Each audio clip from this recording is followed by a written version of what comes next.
Welcome to the podcast. Natasha's dying. Because as moms, we do too much. Yeah, that's just mine. I don't sleep enough. I tell people to sleep, but I don't sleep enough. And I think the miscarriage was a hard recovery on me. Yeah.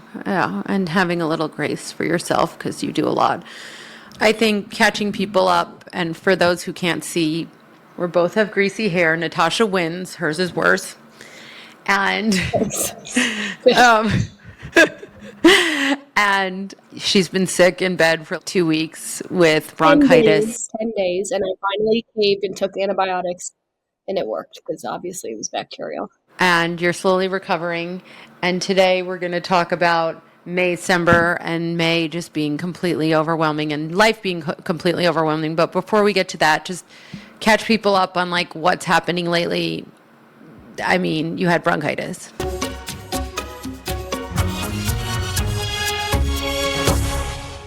Did you make that up, or is that a trend on Instagram? Hello, you've not heard about May-December? You literally live under a rock. Of course I live under a rock. No. It's called May-December because it's like May is, yeah, okay. I get what it is. No, there's way too much stuff going on. But I think in general, we have way too much stuff going on. When you think about it, when we were kids, there was not this amount of stuff with like events and teacher appreciation week and parent-teacher meetings and pancake Mondays and whatever else, all the events that we've got going on, in addition to all the kids' activities and all the different field trips and all the different things you have to volunteer with. And you have to attend every birthday party because you have to invite every single child. So then you end up having 25 birthday parties to go to, assuming you only have one class. If there's two, then you've got 50. Like, it's too much. Yes. And we're going to get to some actual solutions to help you with that. But first, fill us in on what's going on with you. Oh, that I was in LA with my youngest, helping to take care of my nephew. And then my nanny got sick when she was back in Colorado watching the kids. And she's like, I'm wearing a mask, don't worry. So I get back, I take over.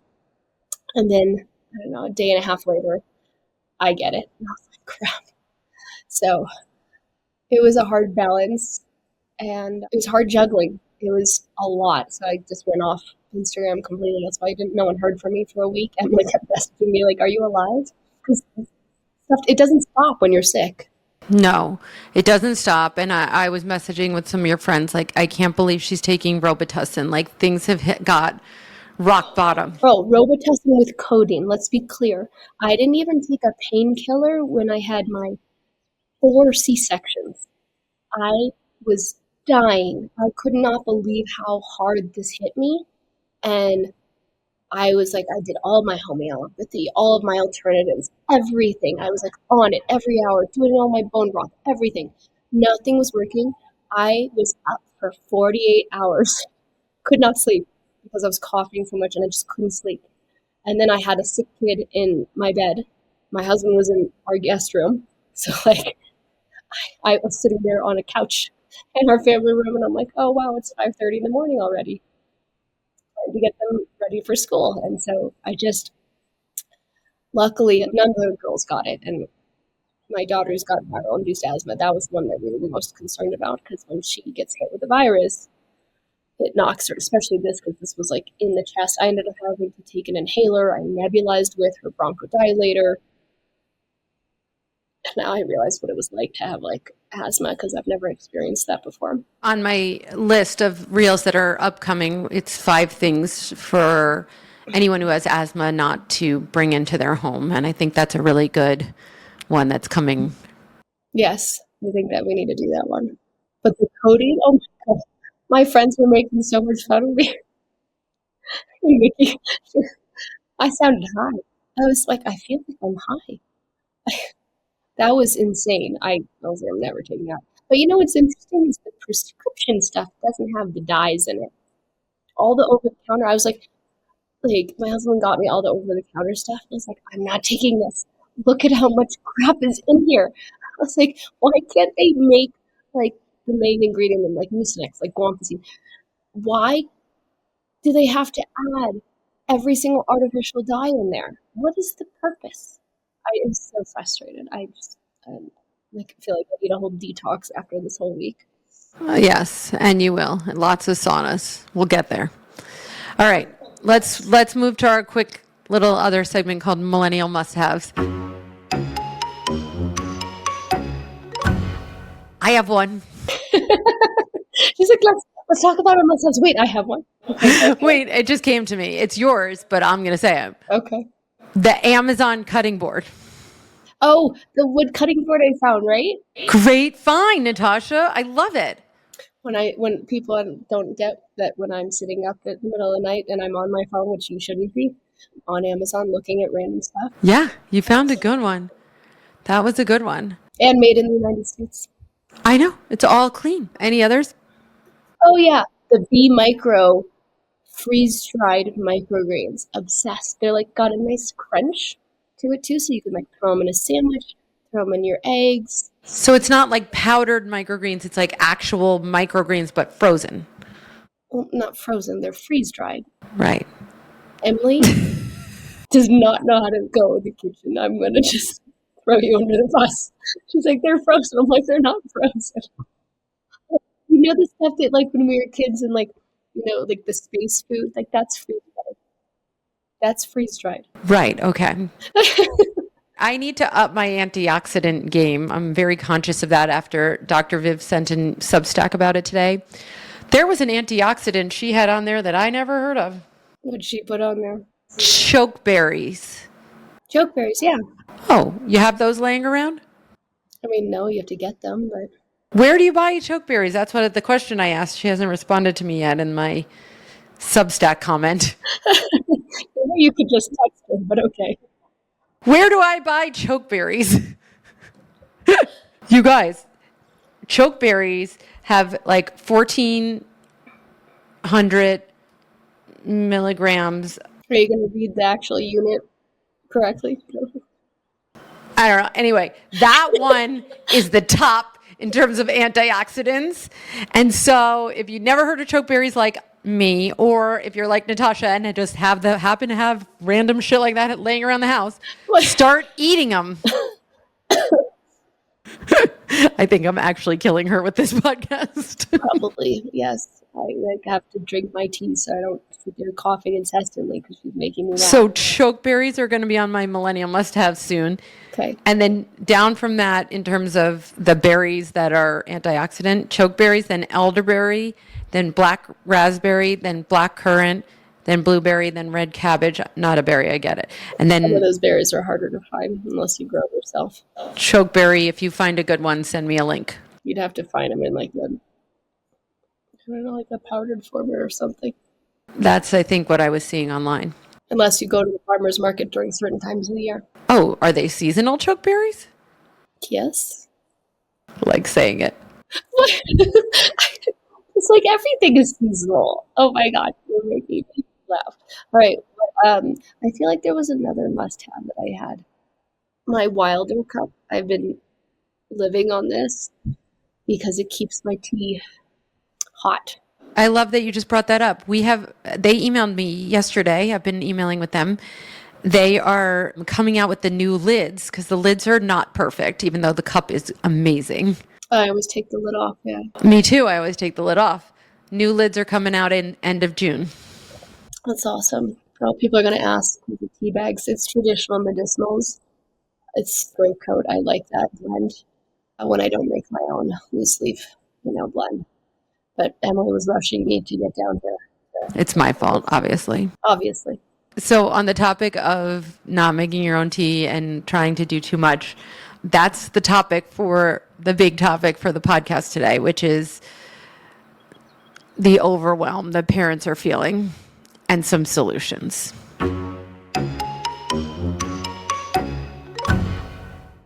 Very much so.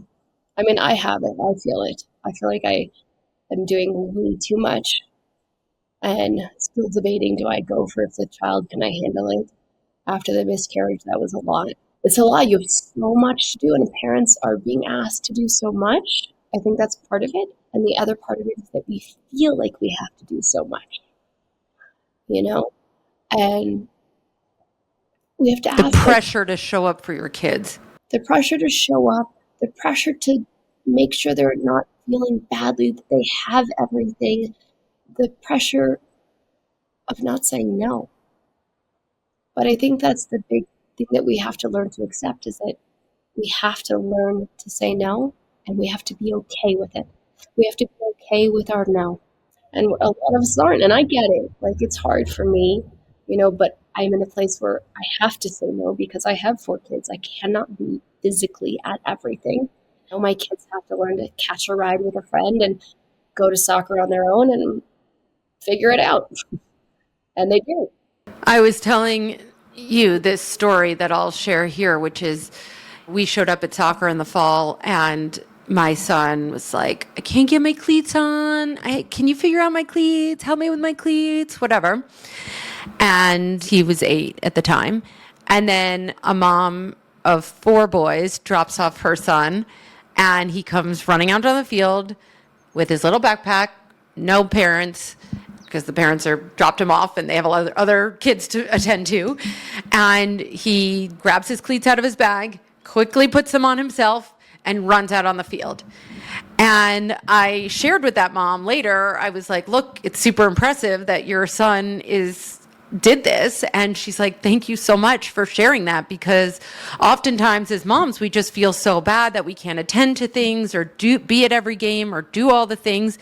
And here I am showing up for my son, who's an only child and very much so, and being at every game. And it's maybe a disservice to him because he's not able to put his own cleats on. It's an interesting concept. Like, A, are we doing a disservice to our kids? Like, are we not building up their resilience? And B, did we have this much stuff when we were kids? No, we didn't. I don't think we had this much stuff. Actually, it's not that I don't think. I know we didn't have this many things when we were kids. Not only, first of all, there was no email, so I know it's nice that we get, like, at least in our school, it's really nice, and I love Waldorf and stuff, but I'm going to get 4 emails a week.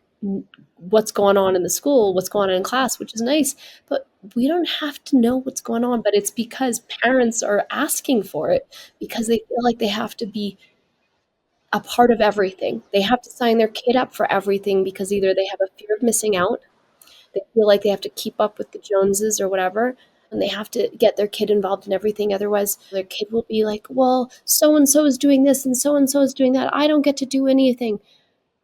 But we lost that. Like, we have this, yes, but we lost this we have this fear now of boredom. And we have this fear of we have to do everything because we're not good enough. I don't know. That's what I'm sensing from people. I have that.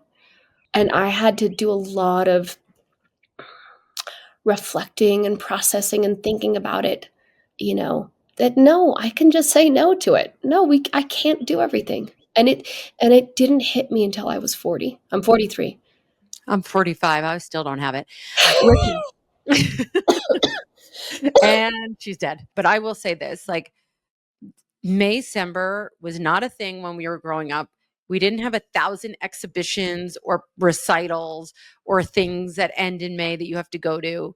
Personally, we have like 2 birthdays in our family in May, so that adds to the ridiculousness of May.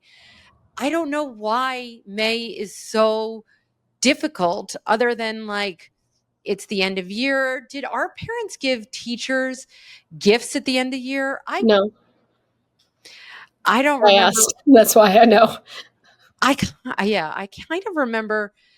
I remember us making something. Like, I made like a card. It was like something very simple. Totally going to ask my parents, and they're not going to remember, by the way. It's okay. I asked some other friends. So teacher gifts is like, what could we do, I guess, is what I'm getting at. And I don't think we should just clarify.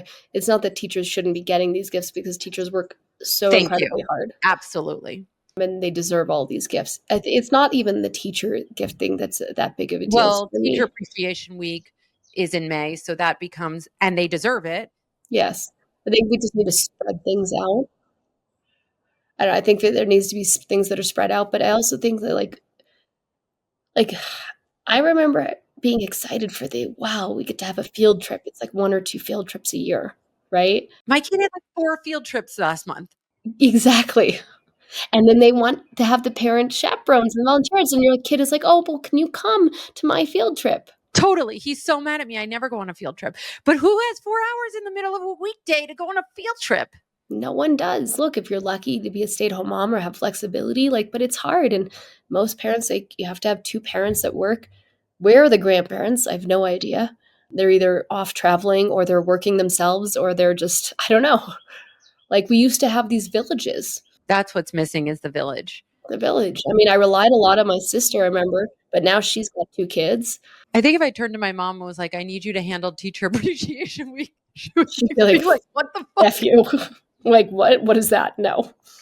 I think we've become way too soft, and we have this fear of saying no. Yeah. I mean, there's a balance, and you and I get into this a little bit because 'Cause I have 4 kids and she has 1 kid, and I feel like I wanna go to all the baseball games. My son doesn't do 1,000 sports. Seasonally, we do the sports that are seasonal. And oh, he does lots of sports, but they're seasonal, sure. sure. And so baseball is in She's season. secretly saying, like, "I'm gonna kill you right now, Natasha." No, no. I'm gearing up for a debate live. Okay, she's gearing up for the debate. Go for it. I'm ready. I'm ready. And so I like to go to his baseball games. I feel personally sad when I don't go to his baseball games. I Wait, do let's not ask you treat this. What about the I need to say practices? I don't go to practice. No, no, no, no. Also, yeah, no, nobody's got time for practice. And I don't go on the field trips and I don't feel sad about that. And I don't go to practice and I don't feel sad about that. I like to go to the games. Also, I like to talk to the moms who are on the other team. Like, those are my people. I have like nice little baseball mom friends. It's like a little community. You're right. It's keeping up with the Joneses, but it's not because But it's also the fear of missing out. If I'm not there, there's a little bit of that. so when I was dying, like She Mother's Day lifted up her weekends, eyebrows. She thought for a second maybe there is. I missed his game when I had COVID or not COVID, whatever I had Mother's Day weekend. And I was It wasn't bummed. COVID. She was like, "Can we I just so look yeah, at let's the" let's she tell sends me everybody the why. strip. I didn't think anything of it. And it Wait, has the line where it says the control line, but she says, "I have COVID." So I just said, "Okay, that sucks." She did not have COVID, just to be clear. well, yeah, the test it's the test's fault because Of course. it says CAB and it's testing for the flu, A and B, and COVID. Then But T C is means for control. COVID. T, C should mean COVID if it's testing for COVID. There's a lot of bleeping that Phil has to do this week on my part. You're There's making a lot me of what? angry. Anyway, I like going to the games. I think what I know. I'm saying is that you So have the to pick and choose but, your like, do battle. you have to have both parents at the games? Like, couldn't you take a break is my point. Yeah. And if you're lucky to have both parents, I mean, we're not even getting into, like, if you're a single parent, that's hard enough because then you have Yeah, no one or else to just the rely on. kids who have games at the same time, Or which if you have happens a kids lot. at games at the different times or same times, or even multiple kids. I'm like, I can't show up. I can't be at every place, you know? Or I'm Yeah. like, you have to stay after school, hitch a ride with a friend, and you'll figure it out, Yeah. kind of thing. I can't drive everybody to everything.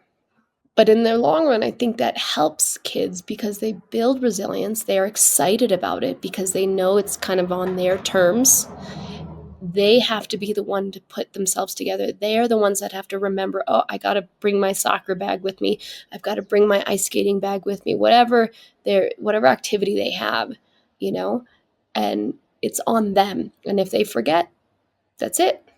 And so we are teaching responsibility when we say no, And resilience. and resilience. Yeah.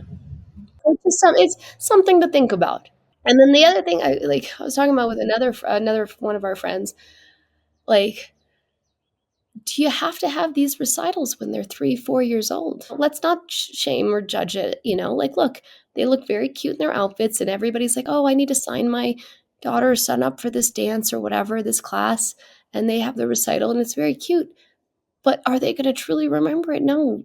Do they have to do it? No. And so we have to ask ourselves, why are we signing our kids up for these things? Because that's a common question we get on Tuesdays, right? I feel like I haven't signed my kid up for anything, or I'm working this summer and like my kid, I can't be there to take my kid on all these adventures like everybody else is. Instagram, Facebook, all the social media has made it like that we are looking at what everybody else is doing and comparing, and then we feel like crap. Like So true. this, let alone why our kids shouldn't be on it themselves, because adults can't even handle it, That's right. That's you right. know? And like we do a lot as our family, and I still feel like that FOMO, or what am I not doing with my kids, or I'm not doing these traditions, or I'm not doing these whatever, but I think we have to tell ourselves when we feel that bit of guilt, A, it's not appropriate guilt, but B, it does mean we're a great parent. And I think we have to tell ourselves that we feel like we're not doing enough, but we are, A, and B, that means we're a great parent. We're not going to ace it out of the park. Doesn't mean like we're not going to yell at our kids. That's inevitable. But we're going to try to repair, and we're going to try to break those cycles. And that's what we're doing. It's grace. Yeah, I amen to giving us ourselves grace. Like if you can make the recitals and the school plays work for you, great. If you can't, just remember what Natasha's saying about building resilience and grit. And I think that is important. If you can remember that kid showing up and tying his own sneakers when my kid couldn't, maybe that'll help make you feel better. Here's the question that we got today actually was, how do you handle pressure from other parents to sign your children up for all the activities and Mm. extracurriculars? Moms in the group chat already working on fall activities. By the way, I see that. I'm getting that too. I feel like saying to them, I don't even know where I'm going to live in the fall, let alone signing them up for the activity. Doesn't know where she's going to live in the fall, let alone plan activities. I think we have to first think to ourselves, when we were kids, group chats didn't exist. This is why I'm not a fan of group chats in general for kids, let alone for adults. Like, because again, you have this fear of missing out, this comparison, this feeling like you're not enough. And when reality, we should let our kids be bored. Like, I'm going to stand strong and say, I don't need to have my kids sign up for everything. Yeah. You can find one thing, like if your kid's younger than 7, sorry, they don't need activities. Nope. They need to come home, they need to unwind, and they need to chill. Maybe you can do like a once a week ballet or gymnastics or whatever. If that's what they're into. If that's, no, but something like, with gross motor skills, right? I mean, that was the benefit of COVID in a way for us, because I 1,000% would have been that parent who signed my kid up for everything, despite what you told me. And COVID was actually good for Emily because she was forced to not but I sign was her kid up for everything. so afraid at that time of everything, so I just stayed home. And so the thing is that I think we have to think back about the benefits of COVID for some people, is that it forced you to not have to do those things. And so what happened with your kids? Your kids got bored, Mm. unless they were sitting on TV and there's no judgment there. But we have to let our kids be bored. We have to just say, like, go outside and play. We have this fear of like letting them go outside and play. And I get it. Like, I have these neighbors who are like, well, this isn't a child zone. Like, I'm like, well, what does that mean? I'm talking to these like these neighbors that are like 80 years old, and they say this to me. I'm like, that's actually not true. No, Everything's a child zone. exactly. These are all for children, and they will be playing out here. Yeah.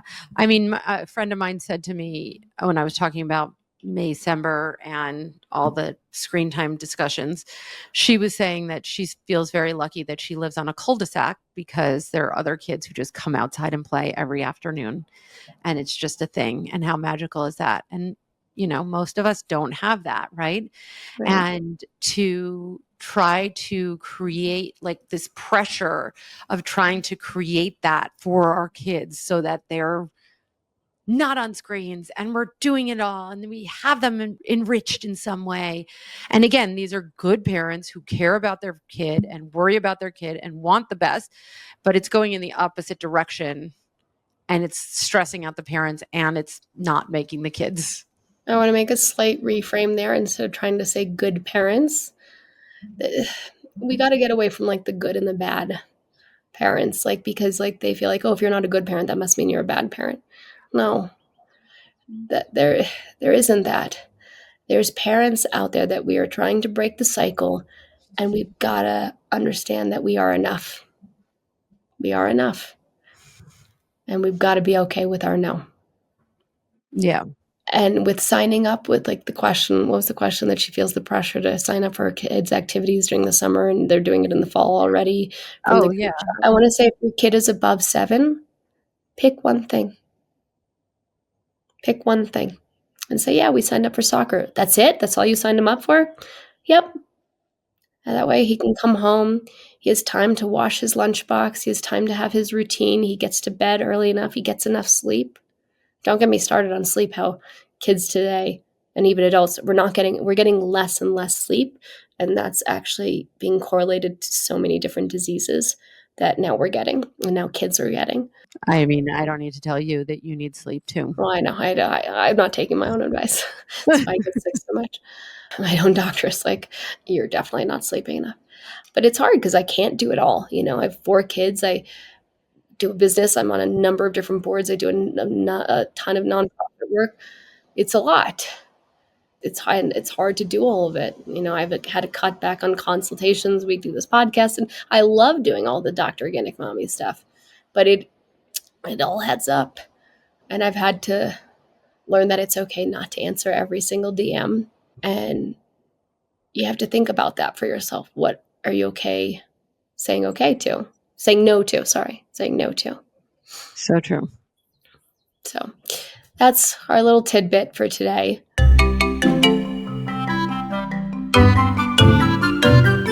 This podcast does not constitute medical advice or recommendation. Please consult your doctor.